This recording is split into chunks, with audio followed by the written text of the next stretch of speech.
What's up, everyone? Welcome back to another episode of Tasker's Barbecue Supply. Today, I'm going to be taking you through the process of making a quick and easy smoked ham. So stay tuned. You're not going to want to miss what we have for you.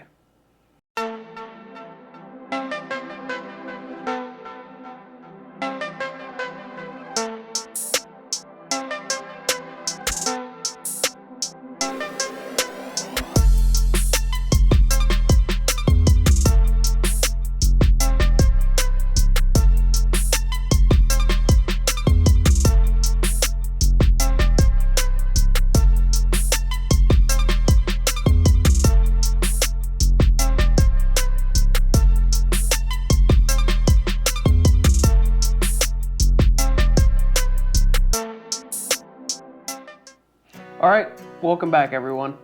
Today we're going to be taking you through a quick and simple way to make a smoked ham for any type of meal you're going to need. Now, with Easter coming around here very soon, hams are going to be very popular. This is a simple way to make a nice smoked ham, very little effort, very little time needed. This is also great if you got hit with the surprise that your family or guests are coming over, you don't really know what to make. This is something that's very easy to make. It doesn't take a whole lot of time and very little effort put into actually smoking this. Now, what's going to make this so quick and simple is we do have a fully cooked ham. Now, if you got a fresh ham, this process is going to be completely different. So just be aware that we are using a fully cooked ham. So all we're really doing is reheating this ham, but we're adding some smoke flavor to it, and we're going to add a special glaze and some seasoning to give it better flavor on the outside. Now what we have here is an Albert's Tavern boneless ham. So there's no bone in this. It is not spiral cut. It is just a tavern ham, fully cooked. This is about a 7 to 8 pound ham, and this was generously donated to us by our friends at Wilkie Contracting. Now the first step to this is we're going to get it out of the package, get it cleaned up, put it in an aluminum pan to catch all the juices and all our glaze that drips off of this. And then we're going to get our grill warmed up to 300 degrees using some Cooking Pellets Perfect Mix, and we'll get it put on. We'll meet you right back here in just a minute. So, now that we have our ham all cleaned up, we just set it in an aluminum pan, not only to catch a mess we're about to make, but it's also going to catch all the juices that are going to come out of this ham as it's cooking. You can use that to rebaste, or just use it to pour over the ham after it's done, especially with the glaze mixed in. It makes for a nice juice to just drizzle over the ham after you slice it. So our pans contain our mess really well. So now all we're going to do is we're just going to put a little bit of olive oil and a little bit of Killer Hogs the barbecue rub over top of this. Now I'm not going to go too heavy, and we don't want anything super spicy. We're not trying to make this a spicy rub. We're just giving something to add a little bit of flavor so that when we put our glaze on toward the end, you have a little bit of background of some barbecue flavor to it. It just gives a little extra kick. So we'll just put a thin layer of olive oil over top of this. And all we're looking for is enough to just make a binder so that this seasoning will stick very well to the outside of this ham.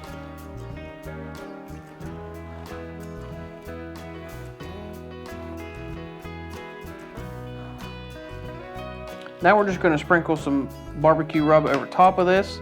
Now you don't really have to worry about hitting the bottom or anything. You're not doing this so much to flavor the meat as you are to help kind of make a crust on the outside of this that's going to give some added flavor to the glaze when you get done. It's not really going to penetrate this meat, especially since this is fully cooked, so you don't have to worry about doing the bottom side of this ham. Just sprinkle a little bit over top.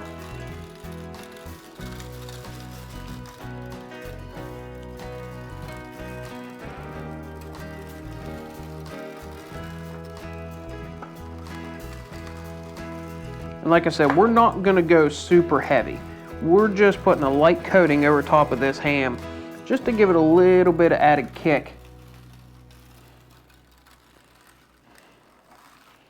That's really about all we need. So now that we've got this done, our Green Mountain Daniel Boone is warmed up to 300 degrees. We'll meet you out at the grill to get it put on.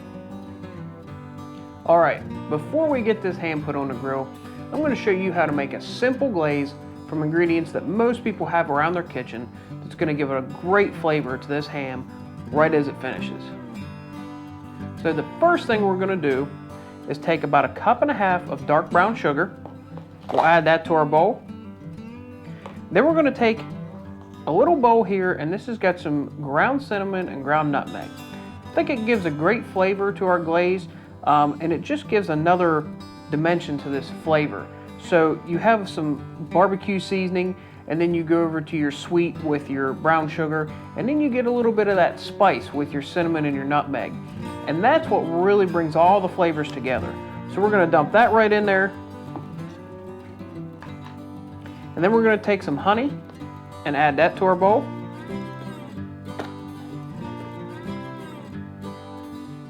And none of these measurements have to be exact. I usually kind of eyeball everything, but you can just go by taste. Whatever you feel is enough. So we're going to add that little bit of honey in there. And now what I have here is some apple juice. Now you can use the juice out of the pineapples when you open that can. A lot of people like to do that. I've seen orange juice used, multiple different things. I prefer the apple juice myself. So we're just going to add apple juice to this. And we'll add about 1/2 of that at first. And we'll start to whisk this up a little bit until we get the consistency that we want to see.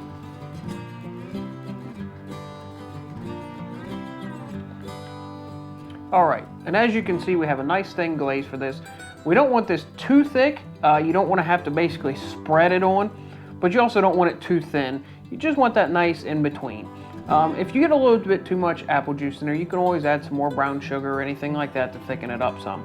But this, I think, is going to be perfect.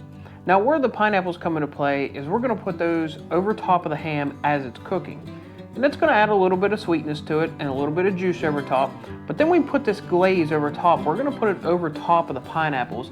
And what I like to do is after we're done and we slice up the ham, I'll dice up these pineapples that have that sweet glaze on them. And they have a little bit of the barbecue flavor underneath from on top of the ham.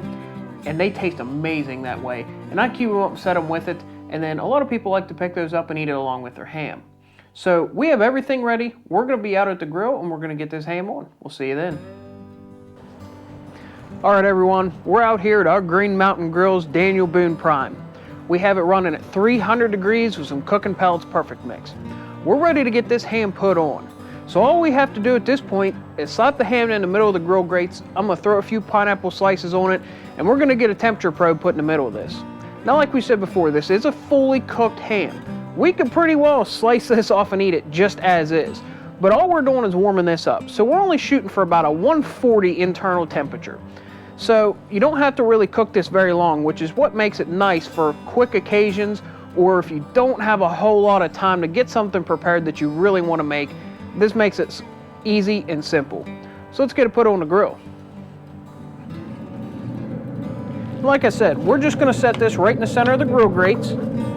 And then we're going to get a couple pineapple slices put on top of this. Now obviously we're not going to be able to use them all, but we just want to try to fit as many as we can on there.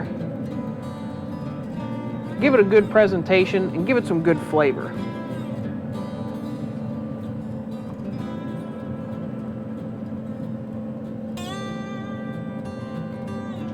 Just like that.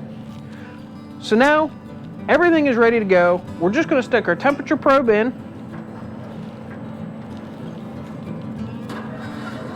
And all I'm going to try to do is get straight down in the middle of this ham, as close to the center as I can. And we're ready to go. We're going to get the grill lid shut and let this thing rock at 300 degrees, and we're just going to watch our internal temperatures. With about the 1 hour mark left, when we feel we're getting close, we're going to come out and put one layer of glaze on. We're going to let that go for about 20-30 minutes, put another layer on, let it finish out the last half an hour, and it's going to be ready to go, and we'll get it sliced up. So we'll be back here soon when we go to put the glaze on. We'll see you then. All right, and we're back. It's been about 3 hours since we put this ham on the grill. Now, our internal temperature is sitting about 130, so it's almost ready to go. Essentially, we could go ahead and take it off at this point. If you're trying to be a little bit more quick about it and you're wanting to get it done closer to the 2 or 3 hour mark and be done, you could bump this up to 325 and run it the whole time at 325. That's going to get you done a little bit quicker. But we set it about 300 up until the last 15 minutes, and we did bump it up to 325 so that we can set our glaze a little bit better. So at this point, we're almost done. We're gonna go ahead and put our first batch of glaze on. We're gonna wait about 20 minutes, put a second batch on, and then it'll be ready to go. So let's get some glaze on this ham and see how it's gonna do after we put the glaze on. And we'll give you a little close-up of how it looks right now, and then we'll give you another one after we put some glaze on it.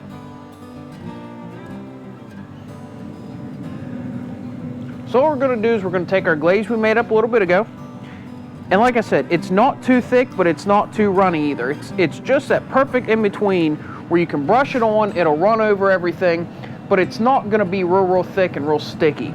So we're just gonna brush this over top of everything, including the pineapples.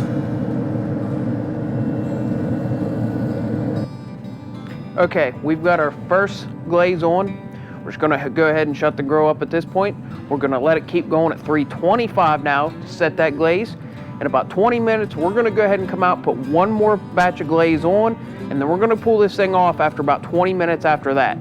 So again, we're just putting a little bit of glaze on, letting it set for 20 minutes, another round of glaze, 20 more minutes, and we're pulling this thing off. So we're not gonna bore you with doing all that. We'll just show you, after we get this off the grill, we'll get it sliced up and you'll get to see what it looks like on the inside. Stay tuned, we'll be right back.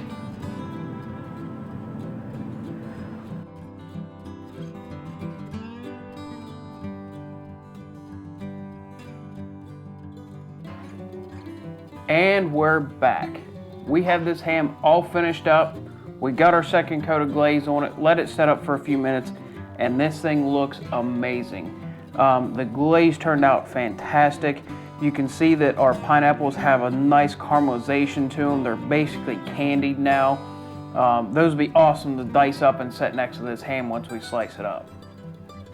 Now, before we slice into this, just to recap a little bit what we've done, we've just taken a store-bought, boneless, fully cooked ham. We simply just put a little bit of olive oil over it, sprinkled it down with seasoning, and threw it on a grill at 300 degrees and let it go until our internal temperatures get to the 130 mark. Then we make our homemade glaze, we put some glaze over top of it and let it cook for a little bit longer to set that glaze on top of it, and then we pull it off the grill and slice it up. It's as simple as that. There's very little preparation to this. It did take us about 4 hours total to get this one done. This is a pretty large ham though. If you get a little bit smaller one, or if you get a spiral cut that's a half ham, the temperature range and the time is going to be a little bit different. You could still run the 300 mark and it's going to take you a little bit less time, or you could even bump it up to 325 and really speed this process up. That's up to you. We like to run about 300 degrees because it gives us some nice smoke flavor, but it doesn't get it too hot or too low to where it takes too long. It's that nice even medium. Now, enough talking, let's slice this puppy open. I'm just going to go ahead and pull our pineapples off of here. As you can see, they're nice and candied. Those are going to be fantastic.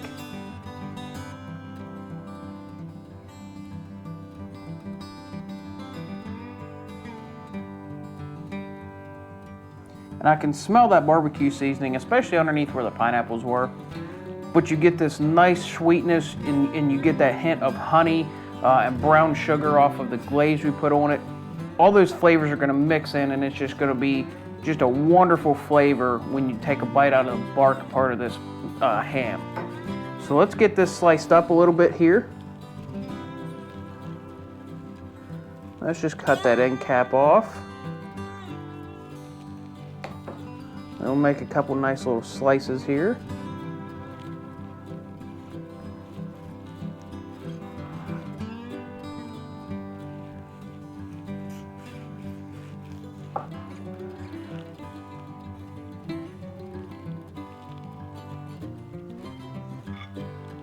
And this ham looks awesome on the inside.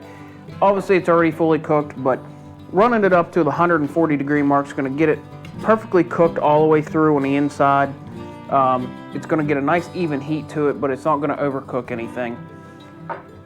You're going to get that perfect doneness. It's nice and tender, it's super juicy, very warm on the inside, so it's ready to serve and it's ready to eat.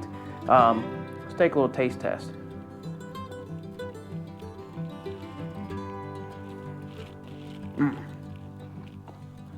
These Albert's hams are amazing. They have a beautiful flavor to them. As you can see, it's got a nice composure on the inside. The barbecue mixed with the sweet and a little bit of that cinnamon just sets the flavor off on this. It's got an unbelievable mixture. Your guests are gonna love that. Now, of course, if you have some people who are picky, you can cut out maybe the barbecue seasoning or the spices and just go to a little bit something more traditional. But this is gonna give you a good idea of how you can smoke a ham very simple and very quick on a pellet grill when you need to. So, until next time, thanks for watching, make sure you subscribe, and we'll see you next time.